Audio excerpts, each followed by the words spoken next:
Hello बच्चों, आज Newton's laws of motion का सेकेंड डे डिस्कशन है। ये डिस्कशन 1 घंटे का चलेगा। तो अभी 1 घंटा बस हम और आप करेंगे इंटरेक्ट। आप पूरे दुनिया से कट आउट हो जाएं और हम दोनों 1 घंटे के लिए एक दूसरे में समा जाते हैं।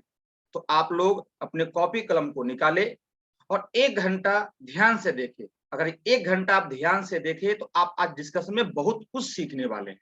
क्लियर है? तो आप लोग अपने कॉपी कलम को निकाले। सबसे पहले आज ये देख लेते हैं कि हम लोग कौन कौन से क्वेश्चन को डिस्कस करने वाले हैं। तो अगर आपको कोई पार्टिकुलर क्वेश्चन में ही प्रॉब्लम है तो सीधे आप उस क्वेश्चन में जाकर के आप डिस्कस कर सकते हैं। आपको पूरे 1 घंटा टाइम देना नहीं पड़ेगा। तो सबसे पहले हम वो काम कर लेते हैं कि कौन कौन से क्वेश्चन को डिस्कस करने वाले हैं।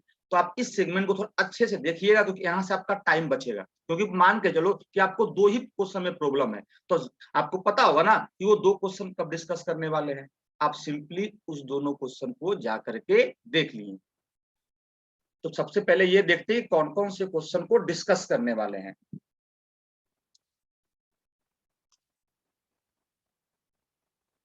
पहला question, second question, third question, fourth question, fifth question, sixth question, seventh question, eighth question,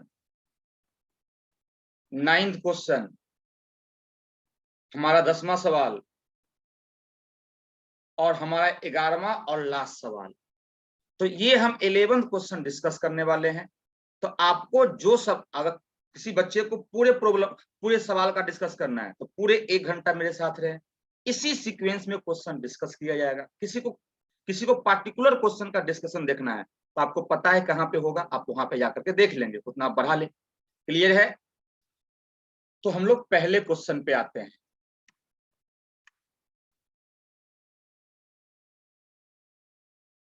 पहला क्वेश्चन क्या है? A light spring balance hangs from the hook of other light spring balance and a block of mass m hangs from the former one. Then the true statement about the scale reading is, statement क्या है?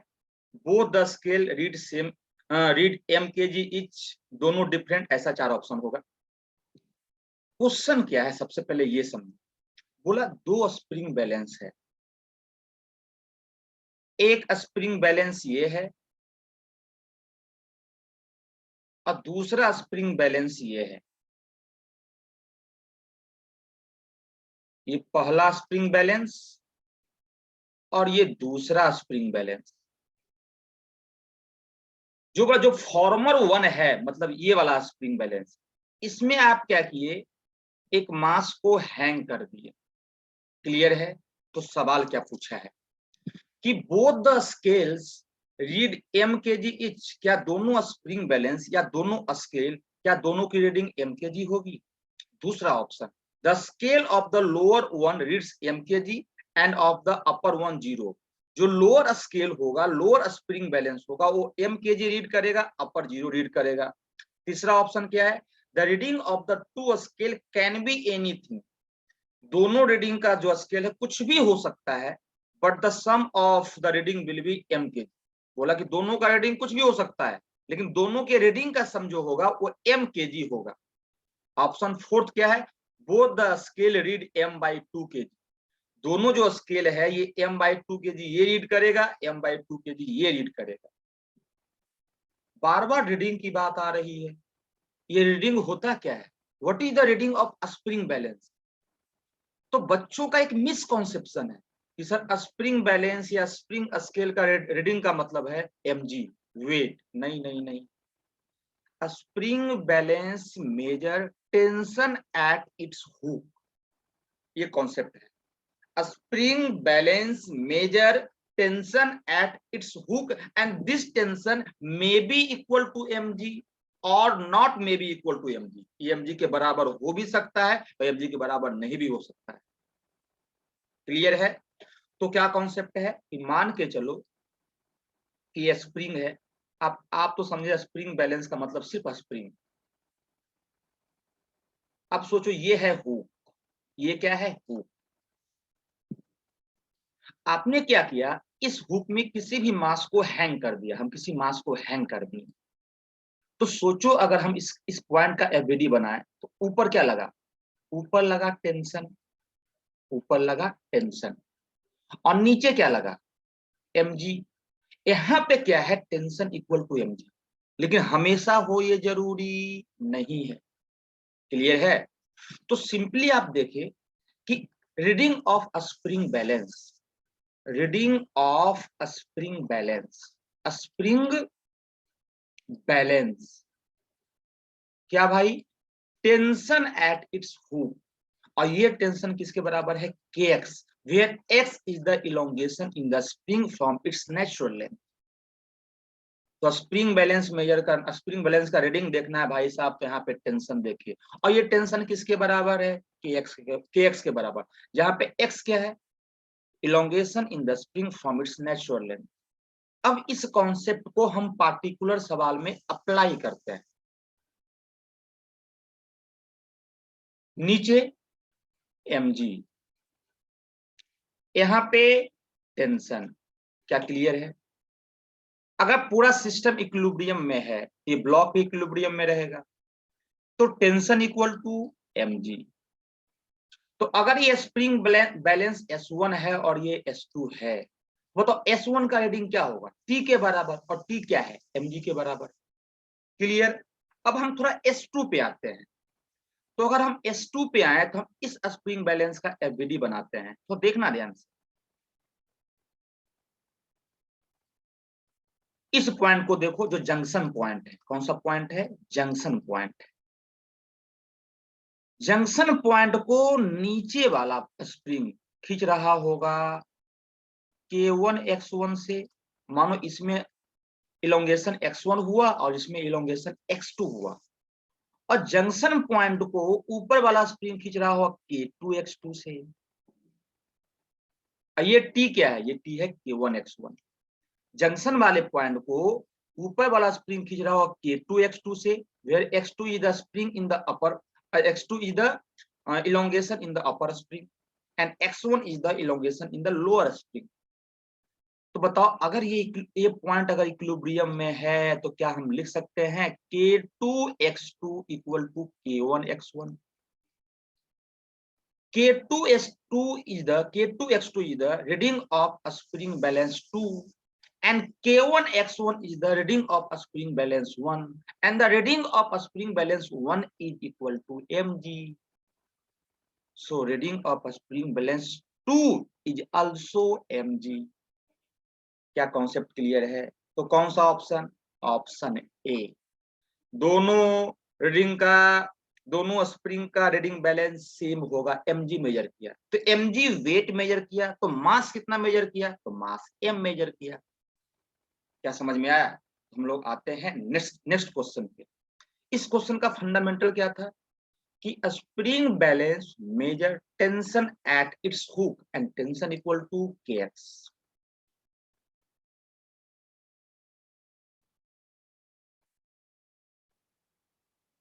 Next question, ये भी question पूछा है 2003 में, question है spring balance पे। A spring balance attach to the ceiling of a lift. एक लिफ्ट है,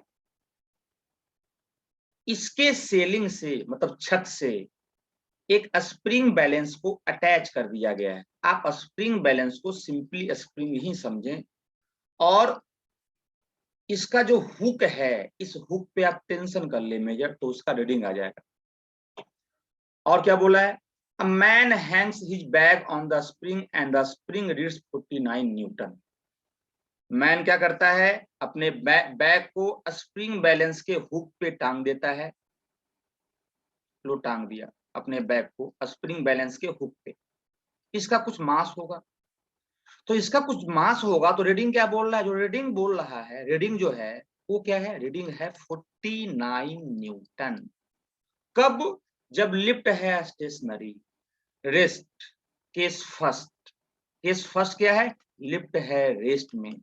तो अगर लिफ्ट है रेस्ट में तो आप बताएं नीचे फोर्स क्या लगा, सिंपली mg। ऊपर क्या लगा, टेंशन या kx, जो इच्छा है लिखो, टेंशन इक्वल टू kx। तो सोचो क्या इसको हम mg के बराबर बोल सकते हैं, क्योंकि रीडिंग क्या है टेंशन के बराबर, और टेंशन इक्वल टू क्या है mg। किस केस में, जब लिफ्ट है स्टेशनरी। तो 49 न्यूटन जो रीडिंग है वो mg के बराबर होगा। तो अब क्या है 49 इंटू एम इंटू 9.8, 9.8 इज क्या है जी, जी जो है 9.8 है, क्योंकि यहाँ पे जी 10 बोला नहीं है, हम लोग 9.8 मानेंगे। तो बताओ यहाँ पे क्या हो गया 49 बाई 9.8, या हमको 49 को देख के लग गया था कि हमको 9.8 मानना है। अगर 50 होता तो हम 10 मान लेते। तो ये हो गया 5 टाइम्स। इसका मतलब मास जो है ब्लॉक का वो है 5 के, वो कितना है 5 के। अब क्या पूछा है, if the lift moves downward with an acceleration of 5 metre पर सेकेंड स्क्वायर। केस सेकेंड ये है कि केस सेकेंड में ये लिफ्ट जो है नीचे की ओर जा रहा है 5 मीटर पर सेकेंड स्क्वायर से। तो आप बताइए what is the reading of the spring balance. अगर ये लिफ्ट एक्सेलरेट कर जाए डाउनवर्ड 5 मीटर पर सेकेंड स्क्वायर से, तो बताएं जो न्यू रीडिंग आएगा वो क्या होगा। सवाल बस यही है कि अगर लिफ्ट का एक्सीलरेशन 5 मीटर पर सेकेंड स्क्वायर हो जाए तो हुक पे टेंशन क्या आएगा, या स्प्रिंग में kx क्या आएगा, स्प्रिंग फोर्स क्या आएगा। तो 5 से आप एक्सीलरेट करवा दें, तो अगर ये 5 मीटर पर सेकेंड स्क्वायर से एक्सीलरेट कर रहा है और हम कहाँ बैठ जाते हैं, लिफ्ट में, हम लिफ्ट में बैठ करके ब्लॉक को देखते हैं। क्लियर है। तो बताओ ब्लॉक पे कौन कौन सा फोर्स।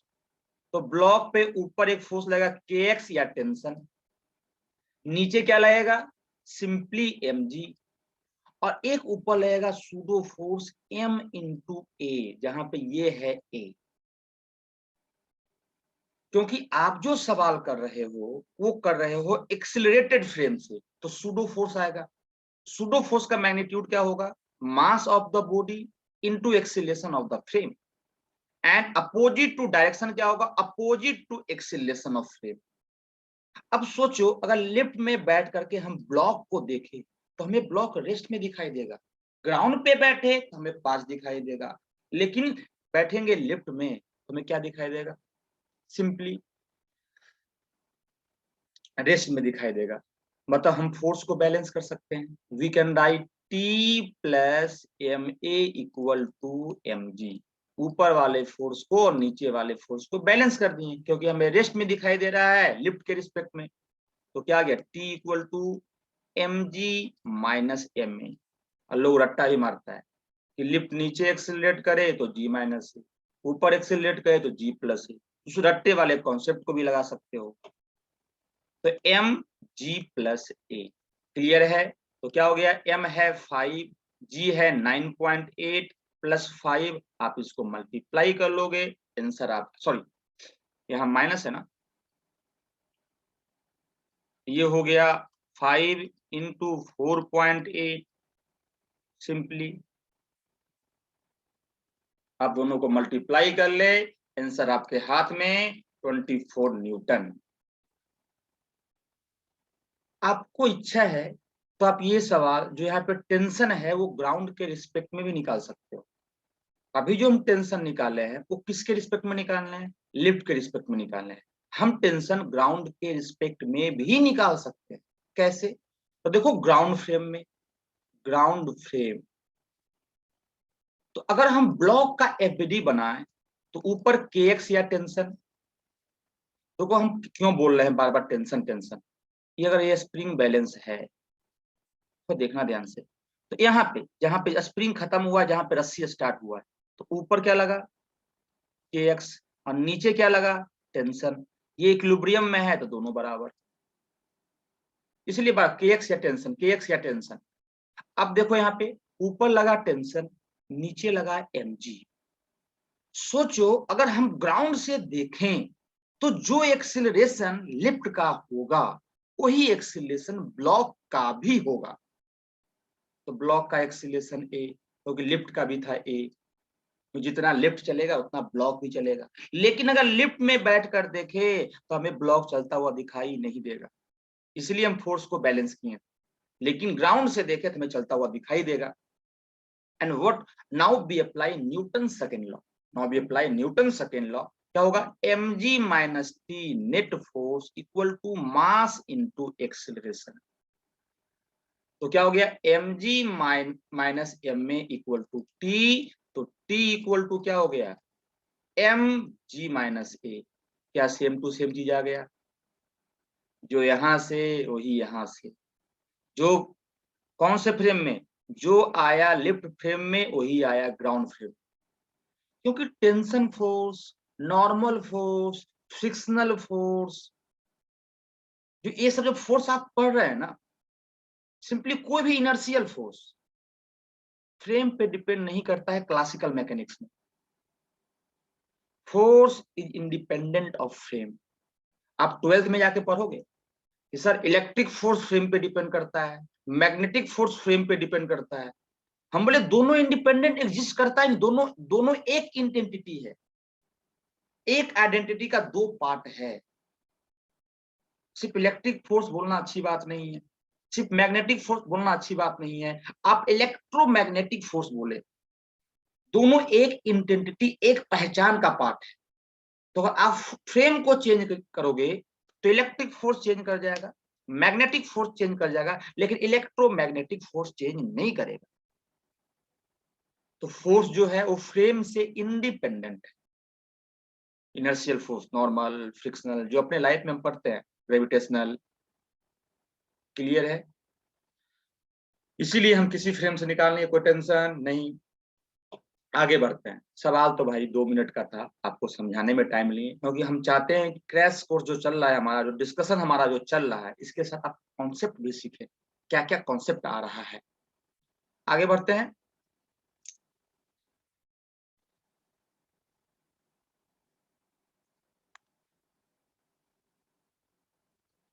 ये क्वेश्चन क्या है? A block of mass m is pulled along a horizontal frictionless surface by a rope of mass m. If a force P is applied at the free end of the rope, the force exerted by the rope on the block is.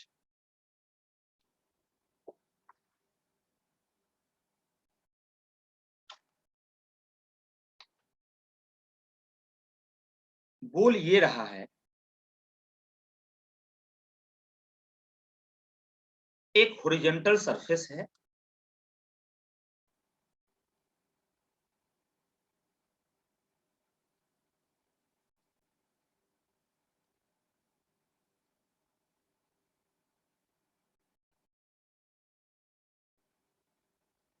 एक horizontal क्या है? Surface है।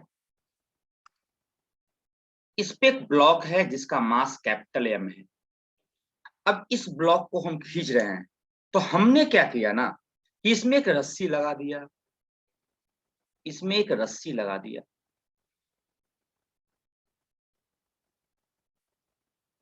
और ये रस्सी massless नहीं है, इस रस्सी का मास है स्मॉल एम। मतलब रस्सी अब आइडियल नहीं रहा, और रस्सी अब आइडियल नहीं रहा तो जरूरी नहीं है कि हर एक पॉइंट पे टेंशन सेम होगा रस्सी में। रस्सी में हर एक पॉइंट पे टेंशन सेम तब होता है जब रस्सी आइडियल होता है। रस्सी आइडियल नहीं है। अब क्या बोला कि force P is applied at the free end of the rope. ये रोप का है फ्री एंड, आपने यहाँ पे क्या किया? फोर्स P अप्लाई कर दिया। क्लियर है? तो पूछा है the force exerted by the rope on the block is. तो जो ये जो रोप है वो ब्लॉक पे क्या फोर्स लगाएगा वो आपको निकालना है। तो बच्चा को लगता है कि सर यहाँ पी लगाए तो यही टेंशन आ जाएगा रस्सी में, और यही टेंशन आएगा रस्सी में तो ही पी लगेगा यहाँ पे, मतलब आंसर ये वाला। लेकिन ये घोर पाप है।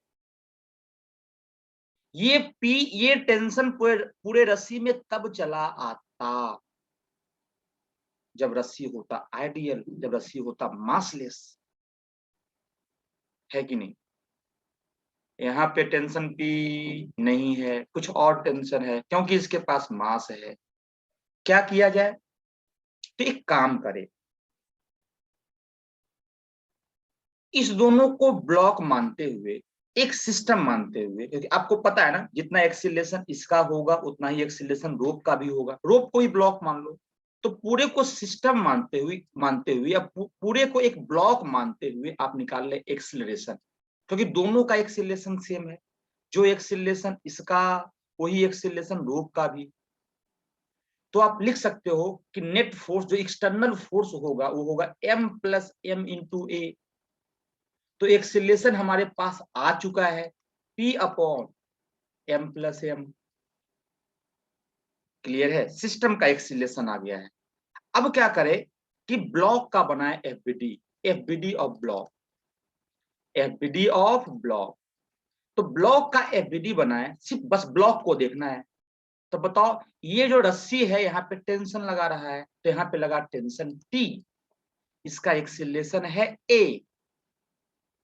तो क्या लिखोगे, according to Newton second law on block M, T equal to M into A। हमने A निकाल लिया है, क्या P upon M plus M। तो क्या आ गया, MP upon M plus M। कौन सा ऑप्शन, ऑप्शन डी। ये मत लगा देना भाई, option B small m।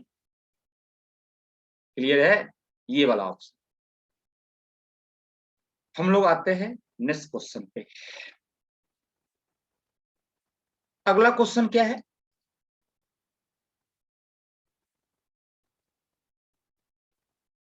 a light string passes over a smooth light pulley connects two blocks of mass m1 and m2 vertically.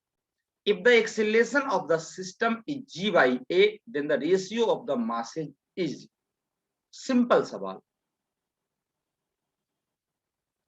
एक पुली है, इस पुली के ऊपर से क्या जा रहा है, एक रस्सी जा रहा है। ये मास m1 है, ये मास m2 है। अब क्या बोला है, सिंपली ये बोला है कि भाई कोई मास ज्यादा होगा, कोई मास कम होगा। अब ये बोला नहीं है कौन ज्यादा है कौन कम है। कौन ज्यादा है तो अगर सोचो अगर आपका आंसर आ जाए 3:4 या 4:3 है ना, आपका आंसर आ जाए 3:4, तो आप 4:3 लगा देना, क्योंकि इसमें बोला नहीं कौन कम है कौन ज्यादा है। आप किसी को कम ज्यादा मान लो, तो आप मान लो m2 ज्यादा है, तो ये इधर जाएगा और ये इधर जाएगा। इसका एक्सीलरेशन g/8 तो इसका भी g/8। ये सिस्टम g/8 एक्सीलरेशन से एक्सीलरेट कर रहा है। एक्सीलरेशन का मैग्नीट्यूड इसका ऊपर इसका नीचे। हाँ दोनों एक्सीलरेशन अलग अलग है क्योंकि डायरेक्शन अलग अलग है, लेकिन दोनों एक्सीलरेशन की मैग्नीट्यूड सेम है कि नहीं। अब पिछले क्लास में हम क्या सिखाए थे, अब पिछले क्लास के लेक्चर को देखना। इसके लिए सिंपल लॉजिकल ट्रिक कि भाई इसको ऐसे कर लो, इस टाइप का, दोनों को एक सरफेस पे रख दो। ये m2, ये m1, इस पे फोर्स नीचे लगा m2g, इस पे फोर्स इधर लगा m1g, तो इस पे इधर लगा दो m1g और इस पे इधर लगा दो m2g। आप इसको ऐसे सीधा कर दिए और फील किए कि भाई ये इधर खींच रहा है, ये फोर्स इधर खींचा और ये फोर्स इधर खींचा। तो इसको अगर हॉरिजॉन्टल कर देंगे तो ये वाला फोर्स इधर खींच रहा है, ये वाला फोर्स इधर खींच रहा है, और इधर ये जा रहा है एक्सीलरेशन g/8 से, इधर ये जा रहा है एक्सीलरेशन g/8 से। देखो एक इधर तो एक इधर, इसमें दोनों एक ही तरफ।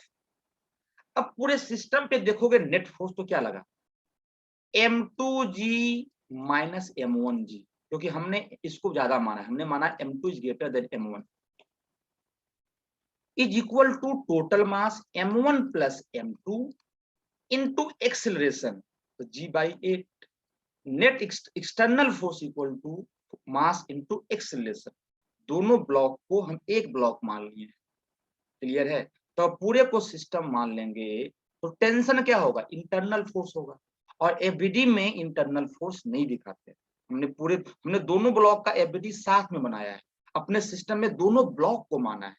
तो एक्सटर्नल फोर्स क्या हो गया M2G, यहाँ क्या हो गया M1G, तो M2G माइनस M1G। टेंशन को क्यों नहीं लिखे, क्योंकि टेंशन था इंटरनल फोर्स। तो सिस्टम में अगर दो से ज्यादा पार्टिकल है और पूरे कंप्लीट सिस्टम का एफबीडी बना रहे हैं, तो इंटरनल फोर्स को दिखाने का कोई जरूरत नहीं है, सिर्फ आप एक्सटर्नल फोर्स को दिखाएं। M1 plus M2 into G/8, mass into acceleration. आप रट्टा ही मारते हो सीधा, net force equal to total mass into acceleration. बताओ क्या होगा, G G और G, यहां से हो गया। आप 8 को इधर लेके आए तो 8m2 minus 8m1 equal to m1 plus m2। तो यहाँ पे क्या हो गया, इसको इधर लेके आओ, ये हो गया 7m2 इक्वल टू 9m1। इसका मतलब क्या आ गया, m2/m1 इक्वल टू 9/7। तो क्या हो गया 9:7, 9:7। कौन सा ऑप्शन, ऑप्शन बी। सिंपल सवाल, पुली ब्लॉक पे सिंपल सवाल। आगे बढ़ते हैं।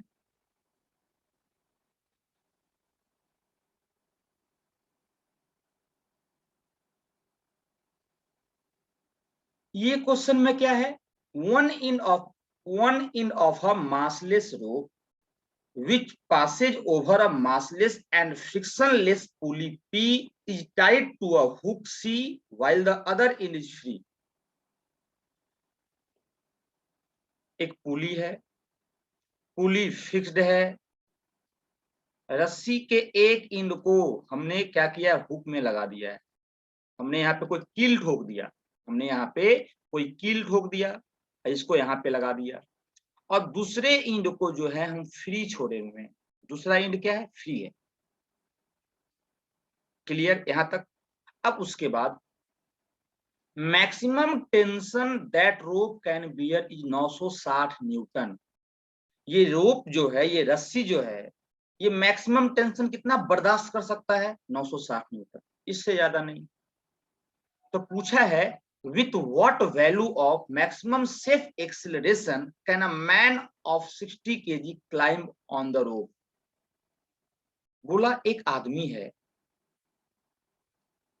अगर इसको ऊपर क्लाइंब करना है, अगर इसको ऊपर क्लाइंब करना है, तो क्लाइंब करना है तो रस्सी को खींचेगा। अगर आदमी को क्लाइंब करना है, इसके ऊपर चढ़ना है, इसके ऊपर, तो रस्सी को खींचेगा, और रस्सी को खींचेगा तो रस्सी में टेंशन आएगा। अब सोचो एक्सीलेशन ज्यादा रखेगा, अगर ये आदमी ऊपर जाता है तो एक्सीलेशन आएगा, तो एक्सीलेशन अगर इसका ज्यादा होगा तो रस्सी में टेंशन ज्यादा होगा, और रस्सी में टेंशन ज्यादा होगा तो रस्सी टूट सकता है, क्योंकि रस्सी का मैक्सिमम टेंशन बर्दाश्त करने की क्षमता है 960 न्यूटन। तो इसका एक अपर लिमिट होगा एक्सीलेशन का, एक्सीलेशन का एक अपर लिमिट होगा, एक मैक्सिमम वैल्यू होगी, उससे ज्यादा मैन का एक्सीलेशन नहीं हो सकता है। क्लियर है। अब सोचो, मैन खींचा रस्सी को नीचे, मैन खींचा रस्सी को नीचे, तो रस्सी खींचा आदमी को ऊपर, according to Newton third law. हमने रस्सी को नीचे खींचा, रस्सी को हमने जैसे नीचे खींचा तो रस्सी ने खींचा हमको ऊपर, तो इस आदमी पे ऊपर क्या लगा, इस आदमी पे ऊपर लगा टेंशन फोर्स। नीचे इसकी वेट क्या हो गया 60 इंटू जी, और आ गया एक्सीलरेशन ए। अब ये ज्यादा होगा तो ये ज्यादा होगा, और ये कम होगा तो ये कम होगा, और इसकी अगर इसकी मैक्सिमम वैल्यू निकालनी है तो इसकी मैक्सिमम वैल्यू रखनी पड़ेगी 960। तो लिखोगे 960 minus 60g equal to 60 into A. B हम लोग क्या किए हैं, हम लोग न्यूटन सेकेंड लॉ लगाए हैं किस पे, आदमी के ऊपर। Net force T minus M G, 960 minus 60g equal to 60 into A. तो क्या हो गया 960 minus 600 equal to 60 into A, तो कितना आ गया 360 equal to 60 into A. It mean A equal to कितना हो गया 6 मीटर पर second square. Option B. Simple सवाल था लेकिन थोड़ा सा कंसेप्चुअल था। क्लियर है। आगे बढ़ते हैं।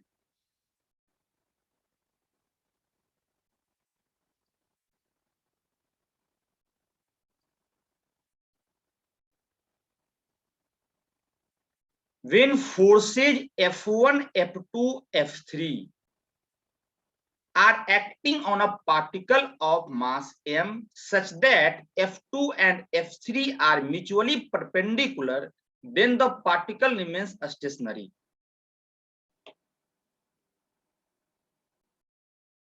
बोला ये है कि एक पार्टिकल है, एक क्या है, पार्टिकल है, इस पार्टिकल पे 3 फोर्स लग रहा है,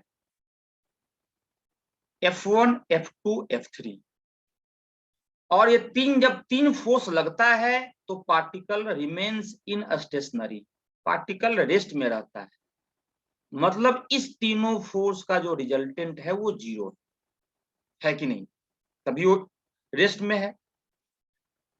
और क्या बोला है कि F2 and F3 are mutually perpendicular, तो मान के चलो अगर ये इधर लगा F2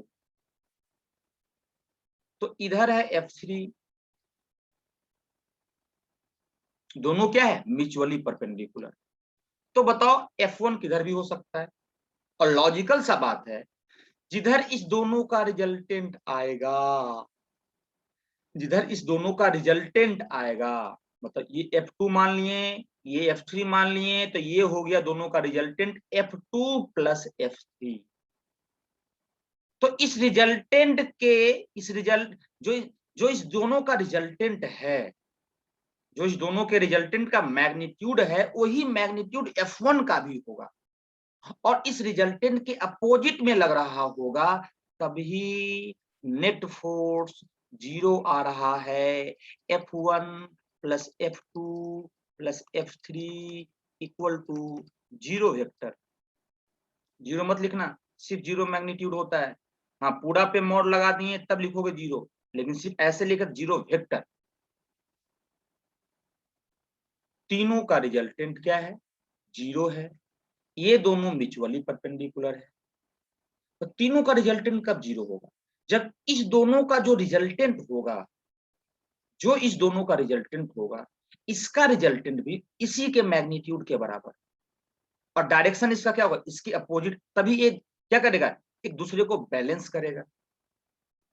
तो आगे क्या पूछा है कि if the force F1 is now removed, अगर F1 को हम हटा देते हैं, then the acceleration of particle is, तो पार्टिकल का एक्सीलरेशन क्या होता है, तो अगर आप F1 को रिमूव कर देते हो तो अब फोर्स क्या बचा, F2, इधर क्या है F3, दोनों का रिजल्टेंट क्या होगा, magnitude of F2 plus F3, तो सिंपली सर दोनों के बीच का एंगल 90 डिग्री है, तो a square plus b square plus 2ab cos theta by theta equal to 90 degree, और थीटा 90 है तो cos थीटा 0, तो हो गया simply F2 square plus F3 square. तो क्या हो गया, acceleration, simply acceleration equal to दोनों का result F2 square plus F3 square upon mass. लेकिन सर ऐसा तो कोई ऑप्शन ही नहीं दिया हुआ है, बच्चा पहले यही करेगा, अगर बच्चा ऑप्शन नहीं देखा होगा तो बोला F1 को हटा दिए तो बचा ये वाला फोर्स, ये वाला फोर्स, दोनों का रिजल्टेंट निकाल के मास से डिवाइड कर दिया तो एक्सीलरेशन आ गया, अब वो फंस गया, कोई ऑप्शन मैच ही नहीं कर रहा है। ये बता रहे हैं कि आप सोचते कैसे हो, हम सोचते कैसे हैं, पहले काम ये होता है, चले आंसर मैच नहीं किया, क्या किया जाए, तो दिमाग लगाएं कि अगर F1 plus F2 plus F3 equal to 0 है और ऑप्शन F1 के फॉर्म में दिया हुआ है, तो can be write F2 plus F3 equal to minus F1।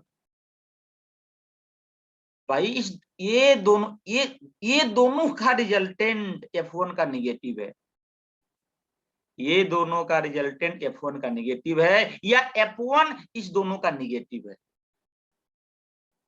क्यों भाई, क्योंकि तीनों का रिजल्टेंट 0 तभी होगा जब इसका मैग्नीट्यूड इसके रिजल्टेंट के मैग्नीट्यूड के बराबर हो और इसके डायरेक्शन के अपोजिट हो।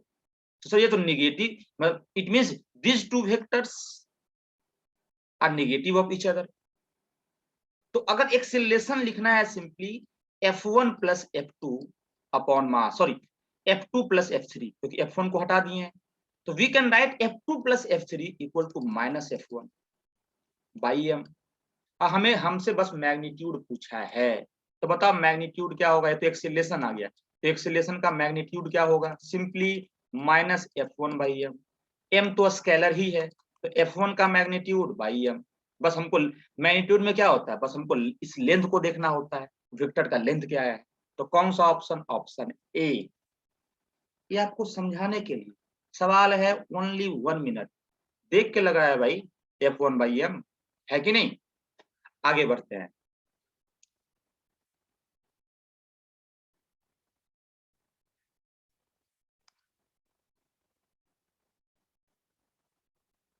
यहां पे क्या बोला है, और lift is moving down with acceleration A, a man in the lift drops a ball inside the lift, the acceleration of the ball as observed by the man in the lift and a man standing stationary on the ground are respectively। सवाल क्या है, एक lift है और दो observer है, एक observer ground पे और दूसरा ऑब्जर्वर लिफ्ट में। ये मान लो एक ऑब्जर्वर कहां पे, ग्राउंड पे है, एक कहां पे, लिफ्ट में। ये मान लो ऑब्जर्वर 1 और ये मान लो ऑब्जर्वर 2। अब क्या होता है कि एक बॉल को क्या लिखा हुआ है, a lift is moving down with acceleration a। ये जो लिफ्ट है वो नीचे आ रहा है एक्सीलरेशन a से, clear. a man in the lift drops a ball inside the lift। यही मान लो, यही आदमी, जो ये आदमी है, यही आदमी क्या करता है, मान लो ये आदमी थोड़ा बड़ा मान लेते हैं, यही ऑब्जर्वर है, मतलब ऑब्जर्वर 1 क्या करता है, ऑब्जर्वर 1 एक बॉल को यहाँ पे ड्रॉप कर देता है, क्लियर है। ड्रॉप किसके रिस्पेक्ट में, खुद के रिस्पेक्ट में, लिफ्ट के रिस्पेक्ट में। तो जैसे ही ड्रॉप किया तो बताओ इस पे फोर्स क्या लगा, ड्रॉप किया तो फ्री हो गया, अब फ्री हो गया तो इस पे फोर्स क्या लगा, only mg, only mg। Drop कर दिए भाई, फ्री हो गया, ड्रॉप कर दी। हाँ, अगर उस टाइम कुछ लिफ्ट की वेलोसिटी होगी तो लिफ्ट की वेलोसिटी को क्या करेगा, वो अचीव कर लेगा because of inertia of motion. मान के चलो जिस टाइम ड्रॉप कर रहा था, तो जिस टाइम वो ड्रॉप कर रहा था, अगर उस टाइम पे लिफ्ट की कुछ वेलोसिटी होगी तो वही वेलोसिटी बॉल के पास भी आ जाएगा, लेकिन इसका फोर्स नहीं आएगा। अगर हम ड्रॉप कर दिए तो ये वही वेलोसिटी अचीव कर लेगा जो इस आदमी का था, जो लिफ्ट का था, क्योंकि आदमी है लिफ्ट में, लेकिन इसका कोई एक्सीलरेशन अचीव नहीं करेगा, इसका कोई फोर्स अचीव नहीं करेगा। अरे क्लियर है। तो ड्रॉप करने के बाद आप खुद सोचो, ड्रॉप करने के बाद इस पे बस फोर्स लगा mg, ओनली दिस फोर्स। अगर आदमी देख रहा है ग्राउंड फ्रेम से, अगर आदमी ग्राउंड फ्रेम से देखा तो सिर्फ mg। कौन आदमी, with respect to ground frame. अगर सोचो कि अगर हम देखें in lift frame, in lift frame, lift frame का मतलब क्या, in ground frame. Lift frame का मतलब ऑब्जर्वर 1, ग्राउंड फ्रेम का मतलब ऑब्जर्वर 2। ग्राउंड फ्रेम से देखे तो सिर्फ mg फोर्स, लिफ्ट से देखे तो mg तो लगेगा ही, साथ में एक सूडो फोर्स आ जाएगा, क्योंकि लिफ्ट है एक्सेलरेटेड। तो अगर लिफ्ट का एक्सेलरेशन नीचे है तो सूडो फोर्स लगेगा ऊपर, तो ऊपर लगा m इंटू ए। तो भाई ग्राउंड फ्रेम में देखो, अगर आपने ग्राउंड फ्रेम में देखा तो नेट फोर्स mg, तो भाई ग्राउंड फ्रेम में एक्सेलरेशन क्या आ गया, सिंपली जी। अगर आप लिफ्ट फ्रेम में देख रहे हैं, लिफ्ट फ्रेम में, तो बताओ आपके पास नेट फोर्स क्या आ गया, mg minus M A, net force mg minus M A. तो एक्सेलरेशन क्या आ गया, mg minus M A upon m, तो आ गया g माइनस ए। मतलब g माइनस ए एक्सेलरेशन होगा लिफ्ट फ्रेम में और g एक्सेलरेशन होगा ग्राउंड फ्रेम में। कौन सा ऑप्शन, ऑप्शन सी। क्लियर है? अगर आपको रट्टा मारा हुआ है तो कोई दिक्कत नहीं, सीधा लिख सकते हो। बाकी हम फंडामेंटल से एकदम रट्टा मानते हैं ना भाई कि लिफ्ट नीचे जा रहा है तो जी माइनस ए, लिफ्ट ऊपर जा रहा है तो जी प्लस ए। लेकिन ये जी माइनस ए और जी प्लस ए किसके रिस्पेक्ट में? लिफ्ट के रिस्पेक्ट में। किसके रिस्पेक्ट में? ग्राउंड के रिस्पेक्ट में अभी भी जी ही है, चाहे लिफ्ट ऊपर जाए या लिफ्ट नीचे आए, ग्राउंड के रिस्पेक्ट में जी ही है। जो जी माइनस ए और जी प्लस ए आता है वो लिफ्ट के रिस्पेक्ट में आता है कि नहीं? आगे बढ़ते हैं।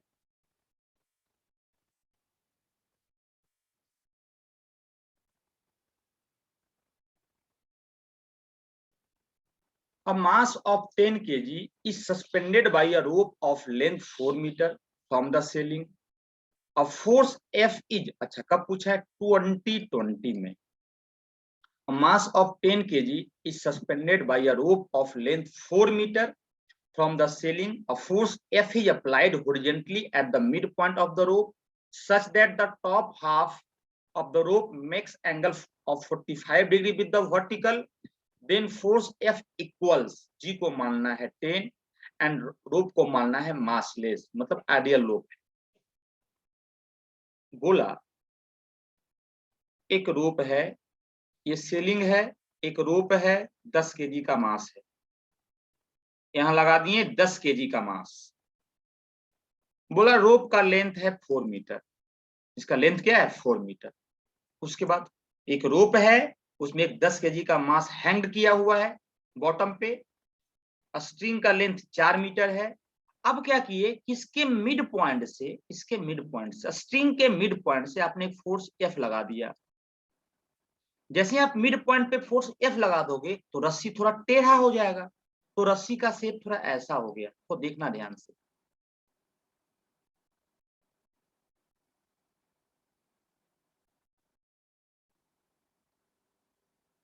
क्योंकि आपने फोर्स इधर लगा दिया एफ। अब कितना टेढ़ा होगा वो इस बात पे डिपेंड करेगा कि आपके फोर्स का मैग्नीट्यूड क्या था। क्लियर है? तो बोला कि जो ये एंगल बना रहा है फोर्स लगाने के बाद 45 डिग्री, देखो दिया हुआ है वर्टिकल के साथ 45 डिग्री, मतलब ये एंगल टोटली फोर्स पे डिपेंड करेगा। हमने एंगल 45 कर दिया तो कुछ फोर्स की वैल्यू होगी, वही फोर्स का वैल्यू पूछा गया है इस सवाल में। यहाँ मास क्या है? Simply 10 KG. क्या किया जाए? पहले हम बनाते हैं 10 केजी का एफबीडी। 10 केजी का एफबीडी बनाएंगे तो इस रस्सी में टेंशन आ जाएगा, और फिर हम इस पॉइंट का एफबीडी बनाएंगे। जब इस पॉइंट का एफबीडी बनाएंगे तो हमारा काम क्या होता है हम देखते हैं, क्योंकि हमारे पास दो ही पॉइंट है।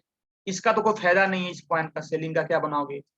हमारे पास एक ब्लॉक बचता है और एक पॉइंट बचता है। अभी बच्चा बोलेगा कि सर पूरे रस्सी में टेंशन सेम होगा, ये भी रस्सी में ये भी रस्सी में, ऐसा आप नहीं बोल सकते हो, क्योंकि आपने रस्सी को फ्री थोड़ी छोड़ा है। आप रस्सी को पकड़ खींच लिए, तो आप रस्सी को ही पकड़ कर खींच लिए तो कुछ चेंजिंग आ सकता है कि नहीं? और भी टेढ़ा खींच लिए तो सबसे पहले क्या है? FBD of 10 KG. FBD of 10 KG, जब 10 केजी का एफबीडी बनाए तो भाई नीचे लगा क्या? एमजी 100 न्यूटन, ऊपर लगा टेंशन, इसको T1 मान लेते हैं। तो लिखोगे अगर ये इक्विलिब्रियम में है तो T1 equal to 100 newton, T1 equal to 100 newton. अब क्या करते हैं? इस जंक्शन का एफबीडी बनाते हैं, एफबीडी ऑफ जंक्शन पॉइंट, या इसका कुछ नाम देते हैं point A, FBD of point A. Point A का एफबीडी बनाए तो इधर लग रहा है एफ, इधर लग रहा है T1। अब देखो ध्यान से, बच्चा इधर लगा रहता है mg, अरे भैया mg इस पे नहीं लग रहा है, mg इस पे लग रहा है, इस पे टेंशन T1 लग रहा है, क्योंकि इस पॉइंट से रस्सी अटैच्ड है, रस्सी। और वो टेंशन T1 के, वो जो टेंशन T1 है वो mg के बराबर है। तो ये आपके गलत कॉन्सेप्ट है, ये आपके मिसकॉन्सेप्शन है। यहाँ सीधा लगा दिया mg, अरे सर mg लग रहा है, अरे mg नहीं, यहाँ लग रहा है T1 और T1 mg के बराबर है। ये T1 ही क्या है? mg के बराबर है। mg क्या है? 100 न्यूटन। और इधर इस पॉइंट पे किधर लगा, इधर। डायरेक्शन ऐसे ऐसे क्यों दिख रहे हैं, इधर मान लिए T2, क्योंकि रस्सी जो है खींचता है, क्या करता है, खींचता है। देखो जब directed away, directed away, directed away, और ये एंगल क्या है, 45 डिग्री। इस पूरे फिगर में अपने को दो अननोन दिख रहा है, एक फोर्स और एक T2। तो दो अननोन दिख रहा है तो अपने को दो इक्वेशन लाना पड़ेगा। तो एक हॉरिजॉन्टल में फोर्स को बैलेंसिंग करेंगे, एक वर्टिकल में फोर्स को बैलेंसिंग करेंगे, क्योंकि ये है इक्विलिब्रियम में। तो कंपोनेंट लो, ये हो गया टी कॉस 45 डिग्री, तो T2/√2।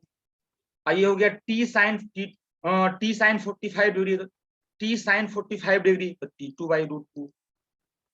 कॉस 45 1/√2, साइन 45 1/√2, काट दो। अगर ये पॉइंट इक्विलिब्रियम में है तो इसने इसको बैलेंस किया और इसने इसको बैलेंस किया, है कि नहीं। तो what you can write, T2/√2 equal to 100 newton. तो F क्या है, F जो है वो है, ये जो F है वो T2/√2 ही है, तो ये क्या हो गया, 100 न्यूटन। सिंपल। कौन सा option, option B, option B, 100 newton. इसका एक और मेथड है, लेमिज थ्योरम। कौन सा थ्योरम, लेमिज थ्योरम। सो उसको भी देख लेते हैं क्या है। मेथड सेकेंड, आपको क्लास में लेमिज थ्योरम पढ़ाया गया होगा। लेमिज थ्योरम क्या होता है कि अगर एक पॉइंट पे तीन फोर्स लग रहा है या तीन वेक्टर लग रहा है, मानो ये फोर्स लेके समझते हैं, F1, ये मान लो F2 और ये मान लो F3। ये एंगल अल्फा मान ले, F1 के अपोजिट, F2 के अपोजिट मान ले बीटा, F3 के अपोजिट मान ले gamma. If F1 plus F2 plus F3 equal to 0, अगर तीनों फोर्स का समेशन है 0, देन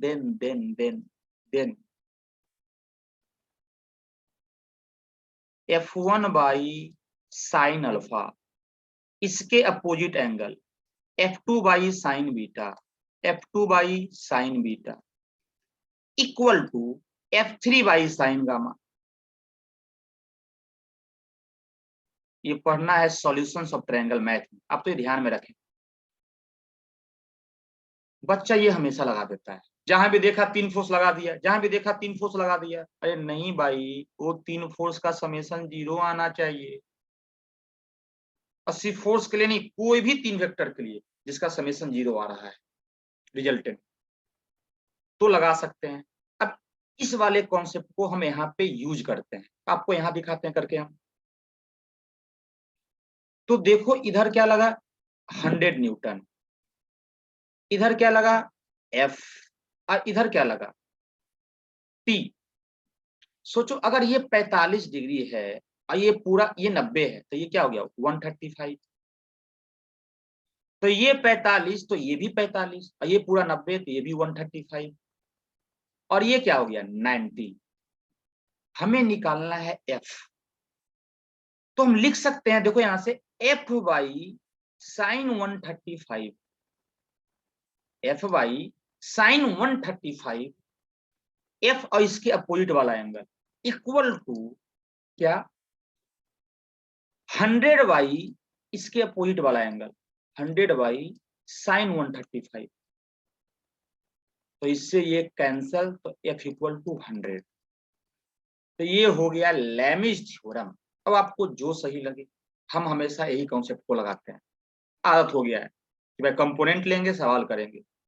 लेकिन कभी कभी टीचर क्लास में भी सिखाता, तो आप ये भी देख लो कि लेमिज थ्योरम लगाते कब है, तीन फोर्स आए और तीनों का रिजल्टेंट 0 हो जाए, तो एक बार मन में ख्याल लेमिज थ्योरम का आना चाहिए। कभी कभी आपके सवाल को बहुत ही इजी कर देगा लेमिज थ्योरम, जिसमें ये इक्वेशन बनता है। अब हम लोग आते हैं अगले क्वेश्चन पे।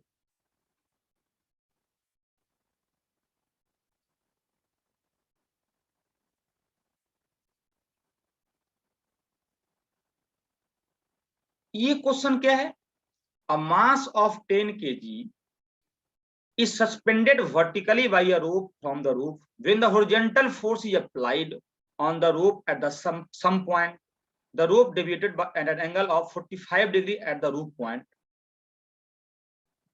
The rope deviated at an angle of 45 degree at the root point. If the suspended mass is at equilibrium, the magnitude of the force applied is. पहले वाला ही सवाल, पहले वाला ही सवाल। पहले बस बोला था 4 मीटर, उस 4 मीटर का यूज ही नहीं था, इस पर रस्सी का लेंथ नहीं बोला है। बोला कुछ रस्सी का लेंथ होगा, कहीं पे भी लगा दिए, रस्सी का लेंथ होगा कहीं पे भी लगा दिए आप। तो भाई सिंपली तो कुछ भी लेंथ हो कहीं भी लगा दिए। ये 10 kg का है, यहाँ लगा दो, यहाँ लगा दो, यहाँ लगा दो, तो हुआ क्या, कुछ टेढ़ा हो गया, एफ लग गया। ये नीचे ये यहाँ पर क्या था, ब्लॉक था 10 kg का। अब बोला जो ये वाला जो एंगल है ना भाई साहब, कितना है, 45 डिग्री। देखो क्या लिखा है, if the rope deviated at an angle of 45 degree at the root point, deviate कर गया 45 डिग्री से, तो भाई ये 45 तो ये भी तो 45, तो सवाल तो पहले ही वाला ना है कि नहीं। सिंपल, जो पहले था वो अभी पूछ लिया। तो पहले कौन सी ईयर में पूछा था देख लेते हैं। पहले 2020 में पूछा था, और फिर 2019 में सेम सवाल को रिपीट किया अलग तरीके से। चलो हम लोग आगे बढ़ते हैं।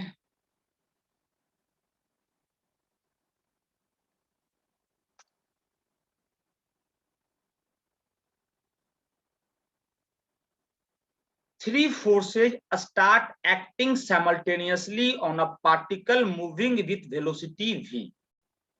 एक पार्टिकल v वेलोसिटी से चल रहा है, उस पे 3 फोर्स एक ही साथ लगता है, साइमल्टेनियसली, एक ही साथ लगना। बहुत बढ़िया, ये दिया भी हुआ है, एक इधर एक इधर एक इधर। These forces are represented in magnitude and direction by 3 sides of the triangle. इस ट्रायंगल के तीनों साइड जो है, वो जो 3 फोर्सेज है उसके मैग्नीट्यूड और डायरेक्शन को रिप्रेजेंट कर रहा है। मतलब ट्रायंगल का लेंथ मैग्नीट्यूड को रिप्रेजेंट करेगा, और एरो जो होगा वो डायरेक्शन को रिप्रेजेंट करेगा। अब क्या बोला है, the particle will now move with velocity. ये तीनों फोर्स लगने के बाद पार्टिकल के वेलोसिटी के साथ क्या होगा, क्या लेस देन भी हो जाएगा, क्या ग्रेटर देन भी हो जाएगा। यहाँ जानते हो, यहाँ वेक्टर को कंपेयर नहीं, यहाँ पे लिखता less than magnitude of v, यहाँ लिखता ज्यादा अच्छा रहता। ये सब लिखना सही बात नहीं है। अच्छा, लेस देन भी ग्रेटर देन भी हम तो सीधा बोलेंगे गलत है, और सही भी होगा तो हम क्लेम कर देंगे, ये ऑप्शन सही भी देगा तो। अरे भाई कंपेयर उसके मैग्नीट्यूड को करोगे, कंपेयर करते हैं वेक्टर के मैग्नीट्यूड को। एक हो गया magnitude of v in the direction of largest force bc, जो मैग्नीट्यूड ऑफ v हो जाएगा वो bc के अलॉन्ग हो जाएगा। bc सबसे लार्जेस्ट फोर्स है क्योंकि bc का लेंथ सबसे ज्यादा है। और चौथा बोला है v रिमेनिंग अनचेंज्ड। देख के लग रहा है ये वाला ऑप्शन, क्यों ये वाला ऑप्शन, सर क्लोज ट्रायंगल बनाया है सेम सेंस में, क्लोज पॉलीगॉन सेम सेंस में। तो अगर इसको हम f1 मान ले सर, ये मान लो ये और ये, अगर इस वेक्टर को हम f1 मान लें और इस वेक्टर को f2 मान लें और इस वेक्टर को f3 मान लें, तो देख के लग रहा है सर हमने पॉलीगॉन लॉ पढ़ा है कि तीनों का रिजल्टेंट 0 होगा। क्यों भाई, को आप देखो ये वेक्टर यहाँ पे, ये वेक्टर यहाँ पे, आप स्टार्ट करो इससे। पॉलीगॉन लॉ क्या बोलता है, सेकंड का टेल फर्स्ट का हेड। बहुत बढ़िया, हमने सेकंड का टेल रखा फर्स्ट के हेड पे। अब आते हैं तीसरे पे, तो थर्ड का टेल और सेकंड का हेड, ये f3 है, ये f2 है और ये f1 है। तो रिजल्टेंट क्या होगा, रिजल्टेंट होगा क्लोजिंग साइड्स, लेकिन कोई क्लोजिंग साइड्स बन ही नहीं रहा है, ये तो पहले ही क्लोज हो गया ऐसा। या बोलोगे ऐसे कि फर्स्ट का टेल और लास्ट के हेड को हमें मिलाते हैं एरो से, लेकिन कोई एरो नहीं बन रहा है, सिंपली एक पॉइंट बन जा रहा है। और सिंपली एक पॉइंट बन जा रहा है, इसका मतलब एरो का लेंथ 0 है। एरो का लेंथ 0 है, इसका मतलब अगर एरो का लेंथ 0 हो गया, मतलब नेट वेक्टर का, रिजल्टेंट वेक्टर का कोई मैग्नीट्यूड है ही नहीं, मतलब नल वेक्टर है। और नेट फोर्स जीरो, तीनों का रिजल्टेंट जीरो, इसका मतलब एक्सीलरेशन जीरो, और एक्सीलरेशन जीरो इसका मतलब या तो वेलोसिटी जीरो होगा या तो वेलोसिटी कांस्टेंट होगा, मतलब वेलोसिटी रिमेन्स अनचेंज्ड, अगर जीरो होगा तो जीरो और कांस्टेंट होगा तो कांस्टेंट। कौन सा option? D, net force zero. आप इसको अगर पॉलीगॉन लॉ आपको स्ट्राइक ना करे तो आप एक दिमाग और लगा सकते हो। देखो ध्यान से, आपको चेक करना है F1 plus F2 plus F3। तो अगर तीन वेक्टर के रिजल्टेंट को चेक करना है तो सबसे पहले किसी दो को जोड़ो। तो पहले हम F1 F2 को जोड़ते हैं, ये आपका F1 है और ये आपका F2 है। ट्रायंगल लॉ बोलता है कि सेकेंड का टेल फर्स्ट का हेड, तो जो रिजल्टेंट होगा वो होगा फर्स्ट का टेल और सेकेंड का हेड, फर्स्ट का टेल सेकेंड का हेड, ये रिजल्टेंट है, मतलब इस R equal to F1 plus F2। तो ये हो गया R और प्लस F3। क्लियर है? अब इस R को देखें और इस F3 को देखें, दोनों का लेंथ है सेम, ट्रायंगल ही तो है, दोनों का लेंथ क्या है? जो लेंथ इसका है वही लेंथ इसका है, लेकिन इसका डायरेक्शन है इधर और इसका डायरेक्शन है इधर, मतलब दोनों का लेंथ सेम, दोनों का मैग्नीट्यूड सेम, लेकिन direction opposite. It means R and F3 are negative of each other, and R and F3 are negative of each other, मतलब दोनों का रिजल्टेंट जीरो, ये एक दूसरे का नेगेटिव है। तो यहां से भी net force zero. Triangle law को यूज किए तब भी नेट फोर्स जीरो, और पॉलीगॉन लॉ को यूज किए तब भी नेट फोर्स जीरो, जो स्ट्राइक कर जाए, है कि नहीं? तो नेट फोर्स जीरो तो acceleration zero according to Newton second law, और एक्सीलरेशन जीरो तो अगर रेस्ट में है तो रेस्ट में, अगर वेलोसिटी कांस्टेंट है तो कांस्टेंट, तो भी रिमेंस अनचेंज्ड, है कि नहीं? आगे बढ़ते हैं।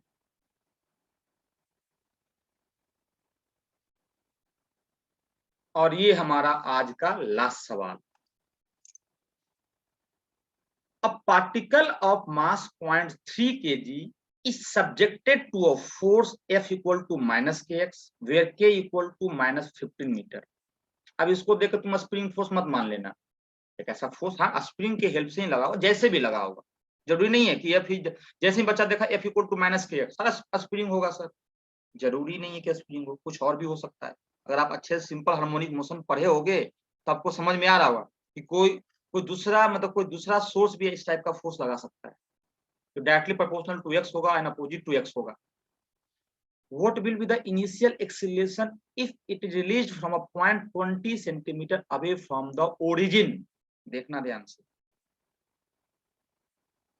ये आपका ओरिजिन है, x इक्वल टू 20 सेंटीमीटर है, इसका मतलब 0.2 मीटर है। अब सोचो फोर्स यहाँ पे लगा, तो हमने x लिया पॉजिटिव, हमने अगर x लिया पॉजिटिव तो फोर्स किधर लगेगा? निगेटिव। हमने x f इक्वल टू क्या दिया हुआ है? माइनस के एक्स, यहाँ पे k क्या है? 15 इंटू एक्स, तो अगर x लेंगे पॉजिटिव तो फोर्स होगा निगेटिव, तो हमने डायरेक्शन दिखाया इधर। और कितना हो गया भाई? 15 इंटू 0.2 मतलब 3 न्यूटन, मतलब 20 सेंटीमीटर पे फोर्स होगा तो 3 न्यूटन लगेगा। तो एक्सीलरेशन क्या आएगा? 3 अपॉन मास, तो 3 न्यूटन अपॉन 0.3 केजी, तो कितना आ गया? सिंपली 10 मीटर पर second square, option B. Simple सवाल था, यहाँ बस मैग्नीट्यूड पूछ रहा है, सारा का सारा मैग्नीट्यूड के टर्म में आंसर भी है, सिर्फ मैग्नीट्यूड लिख रहा है। आपको इच्छा है तो आप यहाँ लिख ले -3 न्यूटन आएगा सर, माइनस होगा तो माइनस होगा, माइनस बस डायरेक्शन को रिप्रेजेंट किया। तो आज का डिस्कशन हम लोग यहीं पे कंप्लीट करते हैं। अगले क्लास में हम लोग फ्रिक्शन कंप्लीट कर देंगे, जो नेक्स्ट डिस्कशन होगा उसमें कंप्लीट फ्रिक्शन। फ्रिक्शन एक इंपॉर्टेंट टॉपिक है, बच्चों को बहुत कंफ्यूज करता है, तो आप उस डिस्कशन में एकदम पार्टिसिपेट लेना। इस सारे के सारे लेक्चर हमारे वीडी गुरुकुलम यूट्यूब चैनल पे, वीडी गुरुकुलम पे अपलोड कर दिया जाएगा। इसको लाइक करें, सब्सक्राइब करें, शेयर करें। इस मंथ के एंड में हम लोग 11th और 12th का भी कोर्स लॉन्च कर रहे हैं, बहुत ही कम शुल्क में। इस बात को आप जितने से जितने बच्चों तक है आप बात को फैला सकते हैं। तो आज का लेक्चर हम लोग यहीं पे कंप्लीट करते हैं।